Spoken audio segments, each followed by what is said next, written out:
La grande dame d'une famille fortunée valant des milliards a choisi de se faire passer pour une femme de ménage dans l'entreprise pour tester les intentions de la petite amie de son petit-fils. Mais elle a été méprisée par quelqu'un. Et juste à l'instant, comme d'habitude, la vieille dame nettoyait le bureau. Quand un employé opportuniste là, une vieille dame a seulement éraflé ses chaussures de 3 yuan et a été poussée au sol pour cela. Une jeune fille, voyant cela, s'est précipitée pour aider la vieille dame à se relever. Nouveau dans son emploi, il n'osait pas défier les anciens employés. Il a seulement pu emmener la vieille dame dans un endroit pour se reposer et nettoyer sa blessure à la main. La jeune fille a également dit gentiment à la vieille dame que si elle avait besoin d'aide à l'avenir, peut le trouver à tout moment. La vieille dame regarde la fille devant elle. Non seulement elle est belle, mais elle a aussi un cœur très bon. La vieille dame ne veut vraiment pas rater une si bonne fille. Mais hélas, son petit-fils, le président, a déjà une petite amie. La vieille dame ne peut pas laisser son égoïsme et ruiner la vie de cette fille. Alors la dame âgée a pensé à reconnaître cette fille comme sa petite fille adoptive. Avant que la fille ne refuse, quelqu'un l'a appelée avec le prétexte que la femme du président venait à l'entreprise pour une réunion. En voyant la petite amie de son petit-fils apparaître dans l'entreprise, la vieille dame est entrée discrètement dans la salle de réunion, prête à examiner cette future belle-fille. Mais son geste a été découvert par la femme, qui l'a immédiatement attaqué verbalement, l'accusant d'écouter en cachette les secrets de l'entreprise. À ce moment-là, l'assistant de la vieille dame voulait révéler la véritable identité de la vieille dame, mais a été arrêté par un regard de la vieille dame. Je voulais juste écouter. Quand est-ce que je peux entrer pour nettoyer? Je parie que tu n'oserais pas faire de bêtises, puisque c'est comme ça. Alors toi seul, nettoie ce bureau pour moi, de fond en comble. Si je découvre ne serait-ce qu'une trace de poussière, tu ne viens pas travailler demain. D'accord. Madame Li, cette salle de réunion est si grande. Ce sera épuisant de la nettoyer toute seule. Je vais vous aider. D'accord. On dirait que tu es très à l'aise pour nettoyer. Pour tout vous dire, j'ai aussi été puni par Zhang Shiqing avant. Oh. Donc tu connais bien sa personnalité. Alors dis-moi, qu'en penses-tu? Quel genre de personne est-elle? C'est difficile à dire pour le moment. Mais grand-mère, Zhang Shiqing est maintenant la dirigeante de l'entreprise Li. Vous feriez mieux de ne pas la contrarier. Elle en est digne. Que dites-vous? Rien. Je les ai entendus t'appeler Mufangien. Vous pouvez m'appeler Yin. À l'avenir, si Zhang Shiqing ose encore t'intimider, dis-le-moi. Grand-mère? Ici c'est l'entreprise Li. Zhang Shiqing n'ose pas être trop arrogante. Mais ça ne sert à rien de vous le dire. Vous allez me venger? Peut-être bien que oui. Laisse tomber. Je n'ai pas besoin que tu prennes ma défense. Nous deux, on va juste bien travailler ici. Oh là là. Quel bon enfant. Si mon petit-fils pouvait t'épouser comme épouse, ce serait merveilleux. Grand-mère, vous plaisantez. Mais qui est votre petit-fils? Oh, toi, Mufangien. Le rapport médical a un problème. Et tu oses encore être dans le groupe Li. Profiter du chaos. C'est ma vie privée. Ça ne vous regarde pas. Le groupe Li a des règles. Cacher son état de santé à l'embauche est considéré comme de l'extorsion. Peut entraîner un licenciement direct. Je travaille dur, pourquoi devrais-je être licencié? Je pense que tu es encore étudiant à l'université, non? Si je publie le rapport médical dans le groupe de travail de notre entreprise, c'est-à-dire, je vais tout de suite informer tout le monde dans l'entreprise que Mufangien est une personne médiocre. Voyons qui osera. Aujourd'hui, qui ose intimider Bing Fangien devra d'abord marcher sur mon vieux corps. Toi, un simple nettoyeur, tu oses encore et encore faire le malin devant nous, vieux fou, dégage. Est-ce que ça va? Si je ne l'avais pas vu de mes propres yeux aujourd'hui, je ne saurais pas qu'un grand groupe comme Li cachait des gens comme vous, qui harcèlent les faibles et craignent les forts. À qui parles-tu, vieux fou? Tais-toi, impertinent. Dégagez. Sinon j'ai sans façon de vous faire regretter.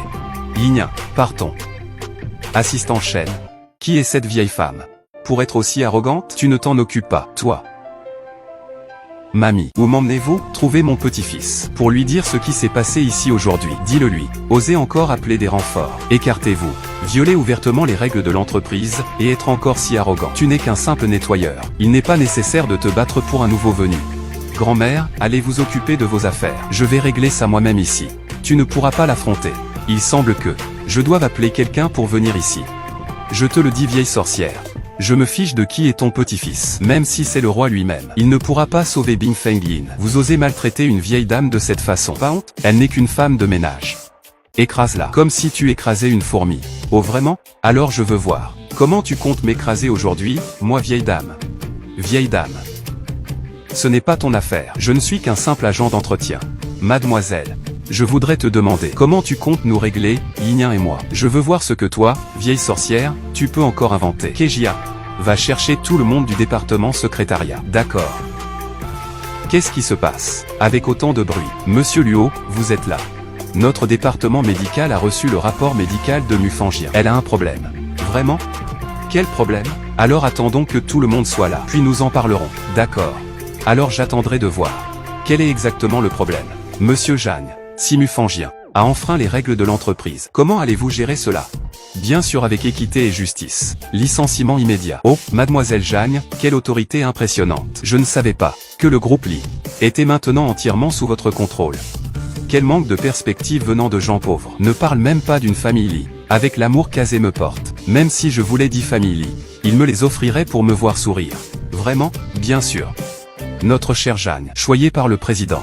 Toi, une vieille femme de la campagne, tu ne comprendras jamais. Eh bien, je t'en prie, président Jagne, permets à cette vieille femme de la campagne d'en apprendre davantage. Je suis curieuse de voir jusqu'à quel point Lizetine te gâte. Il suffit d'un coup de fil de ma part, et Azé immédiatement laisse toute cette affaire entre mes mains pour une gestion complète. Oh. À t'entendre, on dirait qu'il est un roi fainéant. Ne calomnie pas mon Azé comme ça. Fais attention, il pourrait te faire mourir de façon ignoble. Oh là là, il ressemble encore à un tyran.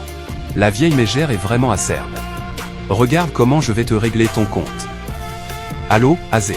Je suis dans ton entreprise en ce moment. J'ai remarqué que ces derniers jours, tu n'avais pas l'air en forme.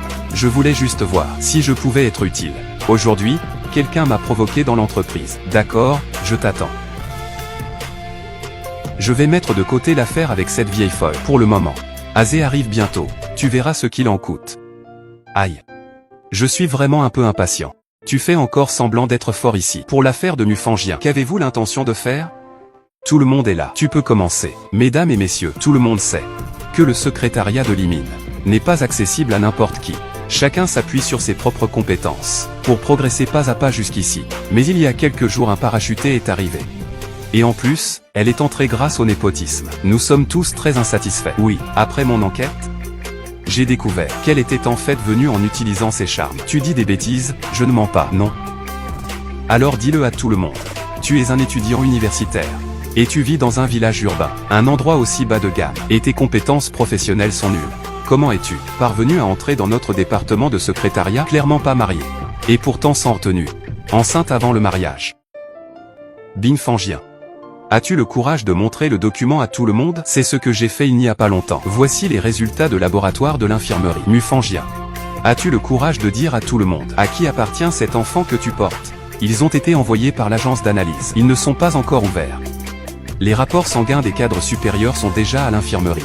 Hier, j'ai discrètement pris des cheveux de Mufangien pour les comparer. Je veux maintenant jeter un coup d'œil au père du bâtard dans ton ventre. Qui est-il vraiment? Le père de l'enfant dans ton ventre est en fait. Qui est-ce? Dis vite. Qui est-ce au juste? Qui est-ce? D'où viens-tu? Je l'ai pris au service médical hier. Ce papier a l'air faux, c'est impossible. Non, ce n'est pas possible. J'ai une bonne relation avec cette personne. Il ne me mentira pas. C'est déjà ce moment-là. Tu continues à raconter des bêtises, à critiquer Azé. Je ne l'ai pas fait, je ne l'ai pas fait. Je vois que tu cherches les ennuis. Je te le dis.